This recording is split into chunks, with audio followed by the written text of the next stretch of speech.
Esa la tengo buenísima. Ahora está contento, ¿no? Dicho, ¿queréis de miedo?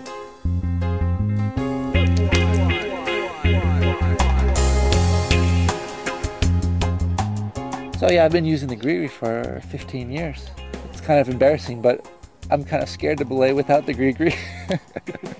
Llevo usando el Grigri desde que empecé a escalar y es el único sistema de aseguramiento que he utilizado y creo que es con el que me quedo, ¿no? Siempre me parece súper cómodo, sencillo y eficaz, ¿no? Yeah, I'm really psyched about the new Grigri because it's just smaller, more compact. You know, it's really nice that you can climb with thinner ropes too, because that's really important for me, climbing with a skinny rope. Most of the time I climb with between a 9.1 and a 9.6 or something like that. Me gusta más el 9,7, ¿eh? Es ligera y es un poco más segura, creo, ¿eh?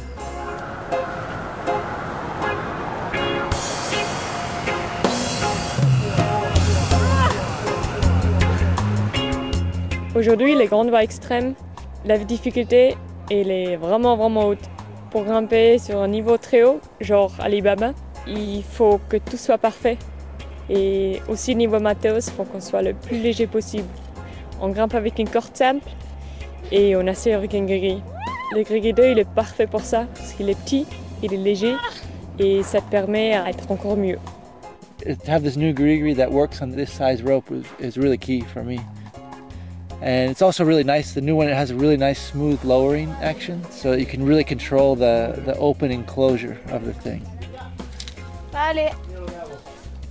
For sport climbing, it's so good, the Grigri, because when you're trying a project and you're falling over and over again and you're hanging, and it can be really tiring for the belayer. Sí, porque puedes trabajar mucho los movimientos y el compañero que asegura puede de vez en cuando relajar. Con el 8 siempre tienes que estar con la tensión de estar con las manos apretando bastante fuerte, ¿eh? Y no puedes trabajar a la vez tanto tiempo con un 8, ¿eh? Acabaría igual, el compañero acaba muy cansado, ¿eh? Con el Grigri es una ventaja, ¿eh?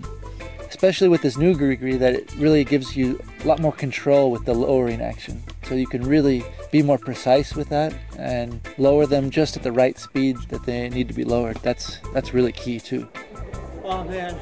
You know, for me, I still take it very seriously who belays me. You know, I really like to have that connection with my belayer and know them and know that they're really paying attention. And just having a personal connection, that they know my climbing style, they know how to read my movements, and they can really, you know, follow me closely and give me the right amount of slack at the right moment. You just kind of have this intuitive connection.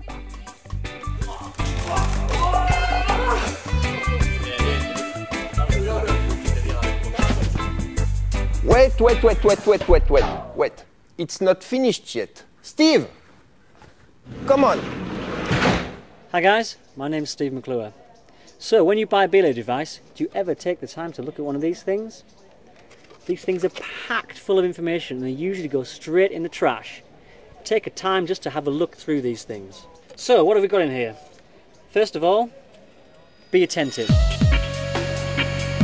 A lot of stuff happens at the cliff. People are climbing a lot, things going around. Keep your eye on the climber all the time. Secondly, always hold the braking side of the rope. Now when you're climbing for a long time, it's quite easy to get a bit distracted. You could be belaying for hours, but it's most important to do that. Even if you've got cold hands, you want to put your hands in your pocket, you can still do that. Don't be tempted to reach down, grab a cup of tea or whatever. Always keep hold of that rope. Thirdly, tie a knot in the end of the rope. Now being lowered off the end of the rope is the most common cause of accident in sport climbing. As a climber, it's your responsibility to make sure there's a knot in the end. Okay. So, setting up the device. Take great care to make sure that the rope is through the device the correct way. So last thing to do before you start climbing is a partner check, or a buddy check if you're American. Have a look to see if the climber is tied on properly, and you look to see if you are on belay properly.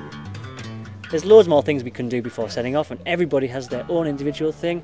Make sure you go through at least these processes. If everything's good, then off you go.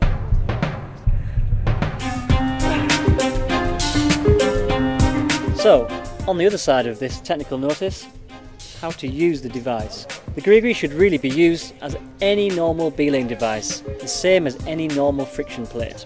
And that is, we always make sure we have one hand on the climber side of the rope and one hand on the braking side of the rope. This is the principal belaying position. We always must adopt this position. For feeding rope out, giving slack, we push the rope through the device, and for taking in slack, we pull the rope back through the device, just the same as you would do with a normal friction device. Okay, so you know how it is. Sometimes the climber wants the rope really fast for those lightning clips. It can be really hard to pay out the rope as fast as they want, and they don't want the rope to be tight. So the best way to avoid this really is to allow a bit of movement in your belaying position. Step forward towards the crag and pay out at the same time. Occasionally, of course, they want the rope really fast, and that's the time when you've got to adopt a different position with your hands. Brace the index finger of your brake hand against the lip on the moving side plate and press your thumb onto the cam, still holding the brake side of the rope. The other hand holds the climber side of the rope and pulls the rope out of the device. Remember, your hands must immediately return to the principal belaying position. This method works best because at all times you have your hand on the braking side of the rope. Whilst your thumb is holding open the cam on the device, the rope is still through the palm of your hand, and at any time you can instantly clamp the rope.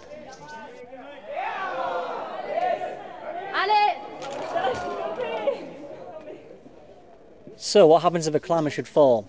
Well, the golden rule, as we know, is always keep your eye on the climber. If you do this, you'll be prepared. Keep your hand on the braking side of the rope, that's most important. Do not at any point let go of this rope, and do not be tempted to hold the climber side of the rope by itself. This will lead to injury for sure. If you want to give a bit of a dynamic fall, then you can go with the fall. Allow yourself to be taken by the fall. Move in towards the rock, or even give a small jump. This will give a much softer fall on the climber, stopping the impact being so great. Take a look at the bottom of the leaflet. It shows you a lot of things that you shouldn't do. It might seem obvious, but it pays to just take a quick look.